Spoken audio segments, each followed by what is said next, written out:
Chaque jour dans la nuit, je suis chez nous en Afrique. La journée, je me retrouve, je suis encore ici. Mais la nuit arrive, je suis toujours en Afrique. Trouver maintenant du travail, c'est ça. Chaque boss, il me voit comme ça. Et il commence à me proposer l'argent. 300 € par mois. Quand je vois qu'il n'y a pas de choses, j'accepte comme ça. Je me cache maintenant ici. Même le ticket de rentrer en Afrique, je ne peux pas en avoir. Je lui ai dit ceci. Je te donne un secret. Tu as fui l'Afrique, mais tu n'as pas coupé.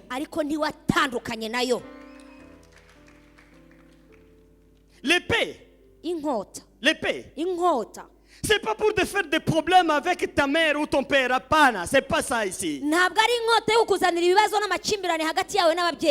Ce que Jésus vient, c'est quoi? C'est ce qu'il veut, c'est quoi? Il veut entrer dans le monde spirituel là. Puisque tu as des chaînes qui te lient. Tu veux avancer, ça te coupe comme ça. Maintenant l'épée là. L'épée là. C'est pour séparer. Au nom de Jésus-Christ.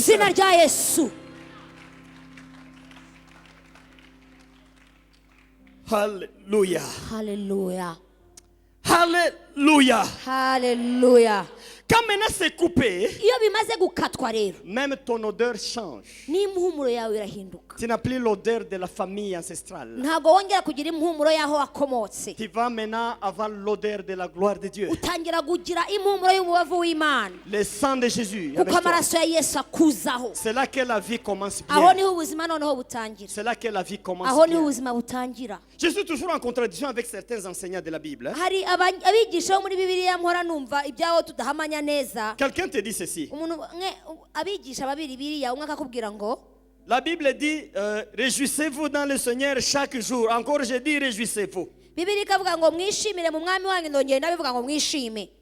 Mais ce n'est pas possible dans ce monde d'avoir la joie.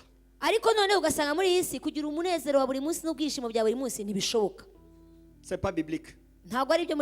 C'est pas biblique. Tu n'as pas la joie à cause de tes ancêtres. Avec les chaînes qui te lient. Quand ils voient la chose qui veut maintenant te faire de la joie, ils tirent. Tu as eu 100 000 le matin, mais à 11 h, la femme a fait l'accident avec une moto. Tu as la joie un peu là, 9 h, 10 h, mais 11 h, fini la joie.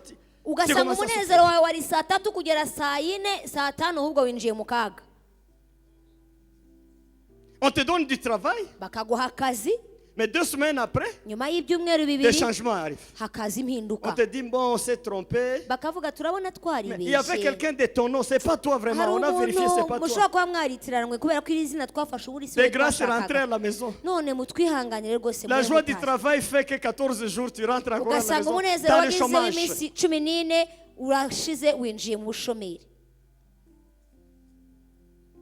Que Dieu nous aide. Mais quand le paix travaille,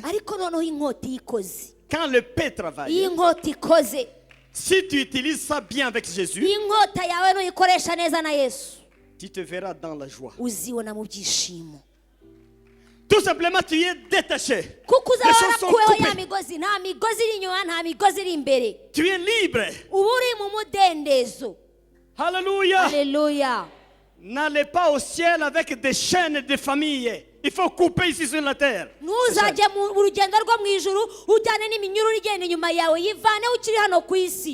Ces chaînes ne respectent pas les titres à l'église. Jamais. Les titres d'évêque, les titres de bishop, des cardinaux chez les catholiques, des prêtres, des sœurs catholiques et d'autres titres qui existent. Les chaînes ne respectent jamais ça. Jamais ils ne respectent pas. Tu seras prêtre. uzaba padiri Les chaînes te suivent. ariko uziritse Ils te suivent. Imikuru- Yo. Mais l'épée de Jésus aussi. ariko inkota ya Yesu rero Aïe, aïe, aïe. haleluya haleluya J'amène l'épée. nazanye inkota J'amène l'épée. zanye inkota Oh, alléluia. haleluya Mais vous savez, c'est une prière importante que nous allons faire maintenant. ubu rero hari isengesho rikomeye tugiye gukora Il faut faire cette prière. kandi turarikora Et puis, tu verras toi-même.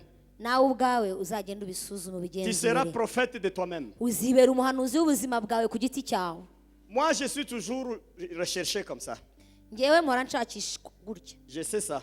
ndabizi Je vois un frère de Zion Rubirizi là où je suis. nabonye mwene data wa Zayoni Rubirizi Il est Yesu là. umugisha ari hano Mais il sait comment les gens me cherchent. arabizi ukuntu mpigwa Pasteur Wamfasha. pastor Ici, fasha vous êtes nombreux. mwebe hano muri benshi Je n'ai pas besoin d'être consulté. ntago dukeneye kuganira ngo Appliquez seulement la prière. wowe isengesho urishyire mu bikorwa Appliquez la prière. utangire urisenge urishyire mu bikorwa Tu seras prophète de toi-même. wowe uzihindukira umuhanuzi Tu wawe ku verras giti les cyawe choses la nuit. uzabona ibintu nijoro Tu verras le rêve. Hein. uzabona inzozi D'abord, ils viendront te battre. bazaza babanze bashake kukurwanya Moi, je te dis la vérité. ndakubwiza ukuri Ce sont des démons difficiles. kuko ni abadayimoni Pourquoi ils bateye sont umujinya difficiles? kuki bagoranye Puisqu'ils savent qu'ils sont membres de votre famille. kuko bazi neza yuko ari abo mu muryango wawe Les gens qui prient pour les autres. ba bandi basengera abandi Tu trouves quelqu'un qui a des démons des ancêtres. usanga umuntu afite abadayimoni b'abasogokuruza be C'est comme ça.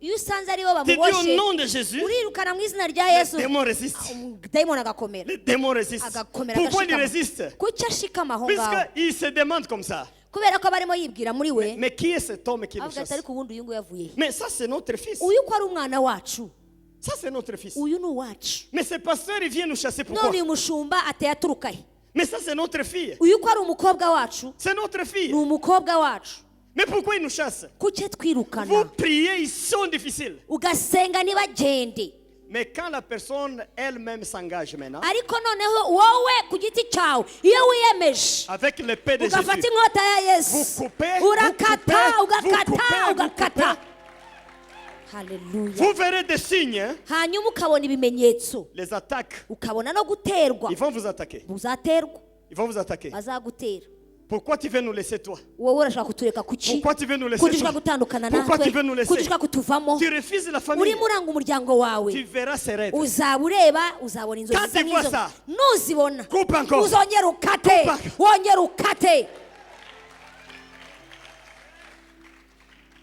Alléluia. haleluya Alléluia. haleluya À un moment dans ta vie, hein, hari igihe bizagera mu buzima bwawe tu vas te retrouver bien maintenant. uzumva uri uwo mu mudendezo Tu sentiras la paix. wumva uguwe neza Tu sentiras en train de respirer l'air du ciel. Tout en uzumva étant nawe urimo ici. uhumeka umwuka uva mu ijuru hejuru Tu verras maintenant la vie avancer doucement avec Jésus-Christ. uzabona ubuzima bwawe butangiye kugenda butera intambwe gahoro gahoro ariko ugendana na kristo Matériellement, il y a toujours des changements qui arrivent. uzabona no mu buryo bufatika ko hari impinduka zizinjira mu buzima bwawe Voilà ce ministère que je suis en train de prêcher aux gens aujourd'hui. uyu munsi ubu ni bwo butumwa bwonyine mfite ndimo ndabwiriza abantu Mais c'est un grand enseignement. ariko ni inyigisho ngari Dimanche, je vais encore enseigner.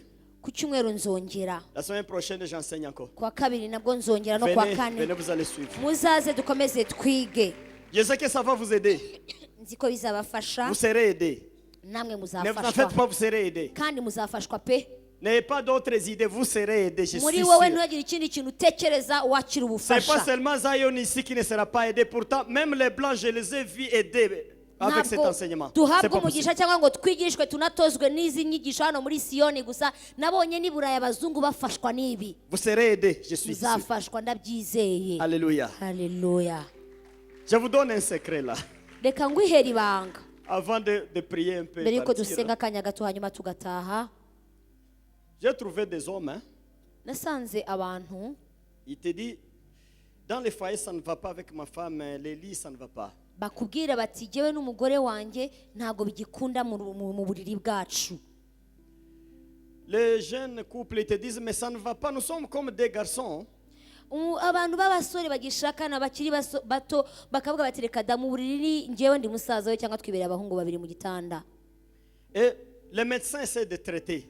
Muganga akagerageza kubafasha mu bwenge bwe. Peut-être sans succès.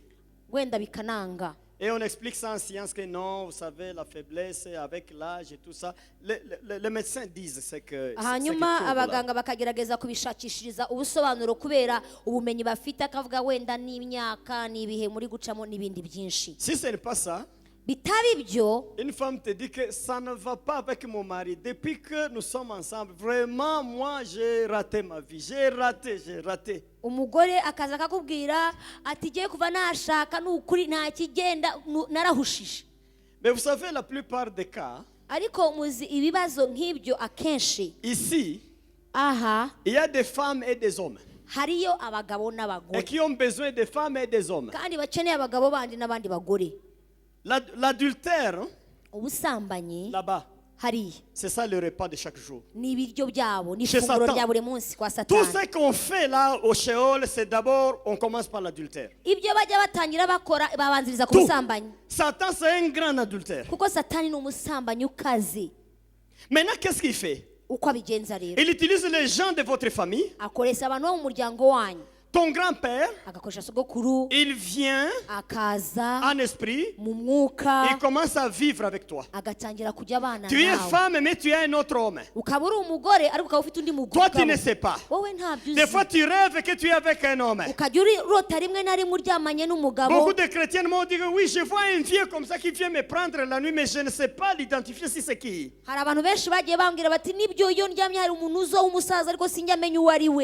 Vous êtes fille, mais vous avez un mari déjà. Dans le monde des ténèbres. Vous êtes un garçon, mais vous avez votre tante comme femme. Et il vient de là, il descend pour te déranger, il rentre là. Maintenant, je pose une question. Comment ton mari va t'aimer quand tu es un autre homme? Faisons l'expérience et puis prions maintenant. Supposons le mari de la sœur ici. Il est là. Ça va? Un autre, le démon aussi vient. Il se met ici. Supposez que le mari trouve qu'il y a un homme à côté de la femme. Qu'est-ce qu'il y a là? La jalousie. La jalousie. Celui-ci, normalement, dans la vie du passé, il va boxer celui-ci. Ou bien celui-ci va boxer celui-là. C'est ça dans le monde spirituel. Quand ta femme a un homme spirituel, son grand-père, un démon qui entre comme ça, même si tu ne le vois pas avec les yeux, quand le démon arrive, toi homme, ce que tu sens, c'est la haine, l'antipathie. Tu n'aimes pas voir la femme. Tu ne vois pas avec les yeux, mais à côté d'elle, il y a un homme. Il y a un homme. Tu ne vois pas ça, mais ton âme sent. Ton âme sent que ça ne va pas. Et beaucoup de foyers avec des problèmes comme ça. Il n'y a plus d'amour. Puisque le mari a une femme. Mais le mari ne sait pas ça. La femme a un homme. Mais l'homme vient d'où? L'homme vient d'où? L'homme vient de là. Ils viennent entrer dans les corps et ils font l'adultère avec les humains.